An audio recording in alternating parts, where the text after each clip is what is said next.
Give me one seat, mommy. Hello friends, welcome back to my channel. ಇದು ಸಂಕ್ರಾಂತಿ ಹಬ್ಬದ ದಿನದ vlog ಆಗಿರುತ್ತೆ. ಮಕ್ಕಳಿಗೆ ಹಬ್ಬ ಅಂತಂದ್ರೇ ಒಂಥರ ಖುಷಿ. ಹಾಗೆಯೇ ನನ್ನ ಮಕ್ಕಳು ಕೂಡ ರಂಗೋಲಿ ಹಾಕ್ತಿರ್ಬೇಕಾದ್ರೆ ಅಮ್ಮ ದೊಡ್ಡ ರಂಗೋಲಿ ಹಾಕು, ಅದಕ್ಕೆ ಕಲರೆಲ್ಲ ಹಾಕೋಣ ಅಂತ ಹೇಳ್ತಾಯಿದ್ರು. ನನಗೆ ಕಲರ್ ಹಾಕೋದಕ್ಕೆ ಅಷ್ಟೊಂದು ಟೈಮ್ ಇರಲಿಲ್ಲ. ಹಾಗಾಗಿ ಎಳೆ ರಂಗೋಲಿನೇ ದೊಡ್ಡದಾಗಿ ಹಾಕ್ಬಿಟ್ಟು ಬಿಟ್ಟೆ.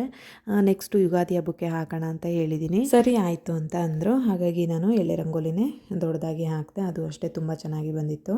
ಇವತ್ತು ಟಿಫನ್ಗೆ ಅಂತ ಪಲಾವು ಮತ್ತು ಪಾಯಸ ಮಾಡೋಣ ಅಂತ ಅಂದ್ಕೊಂಡು ಎಲ್ಲ ರೆಡಿ ಮಾಡಿ ಇಟ್ಟೆ.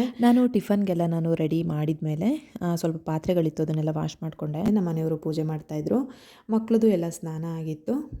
ಹಾಗೆಯೇ ಗೆಣಸು ಮತ್ತು ಕಡಲೆಕಾಯಿ ಅದನ್ನೆಲ್ಲ ನಾನು ರಾತ್ರಿಯೇ ವಾಶ್ ಮಾಡಿ ಇಟ್ಟಿದ್ದೆ.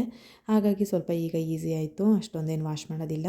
ಅದನ್ನು ಅಷ್ಟೇ ಬೇಗ ನಾನು ಸ್ಟೀಮರ್ನಲ್ಲಿ ಬೇಯೋದಕ್ಕಿಟ್ಟು, ಹಾಗೆಯೇ ಕಡಲೆಕಾಯಿನೂ ಅಷ್ಟೇ ಒಂದೆರಡು ವಿಷಲ್ ಹೊಡ್ಸೋಣ ಅಂತೇಳಿ ನಾನು ಇಟ್ಟಿದ್ದೀನಿ. ಗೆಣಸು 15ರಿಂದ 20 ನಿಮಿಷದೊಳಗಡೆ ಬೆಂದೋಗ್ಬಿಡುತ್ತೆ.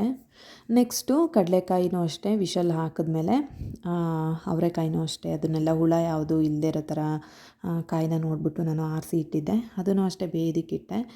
ಹಾಗೆಯೇ ದೇವರಿಗೆಲ್ಲ ನೈವೇದ್ಯ ಮಾಡಿ ಪೂಜೆ ಎಲ್ಲ ಮುಗಿಸಿ ನಾವು ಅಯ್ಯಪ್ಪ ಸ್ವಾಮಿ ಟೆಂಪಲ್ಗೆ ಹೋಗಿ ಬರೋಣ ಅಂತ ಹೇಳಿ ನಾವು ಹೋಗ್ತಾಯಿದ್ದೀವಿ.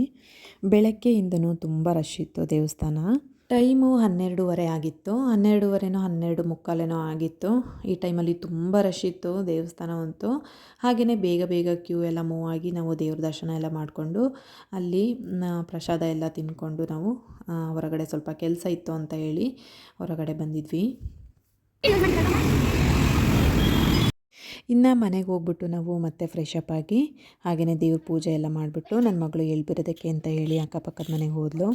ಸುಧನ್ವ ಮತ್ತು ವೀಣಕ್ಕ ಇಬ್ಬರೂ ಎಳ್ಳು ಬೆಲ್ಲ ಕೊಡೋದಕ್ಕೆ ಅಂತ ಹೇಳಿ ನಮ್ಮ ಮನೆಗೆ ಬಂದಿದ್ದರು. ಇವರು ನಮ್ಮ ರಿಲೇಟಿವು, ಹಾಗೆಯೇ ಇವರು ನಮ್ಮ ಏರಿಯಾದಲ್ಲೇ ಇರೋದು. ಮಕ್ಕಳು 3 ಜನನೂ ಸೇರಿ ಸ್ನೇಕ್ ಆ್ಯಂಡ್ ಲ್ಯಾಡರು ಮತ್ತು ಲೂಡೋ ಎಲ್ಲ ಆಟ ಆಡ್ಕೊತಾಯಿದ್ರು. ಹಾಗೆಯೇ ನನ್ನ ಮಗ ನನಗೆ ಕೊಡ್ತಾಯಿಲ್ಲ ಅಂತೇಳಿ ಅವರಿಬ್ಬರೇ ಆಟ ಆಡ್ತಾಯಿದ್ದಾರೆ ಅಂತ ಹೇಳಿ ಅಳ್ತಾ ಕೂತಿದ್ದ.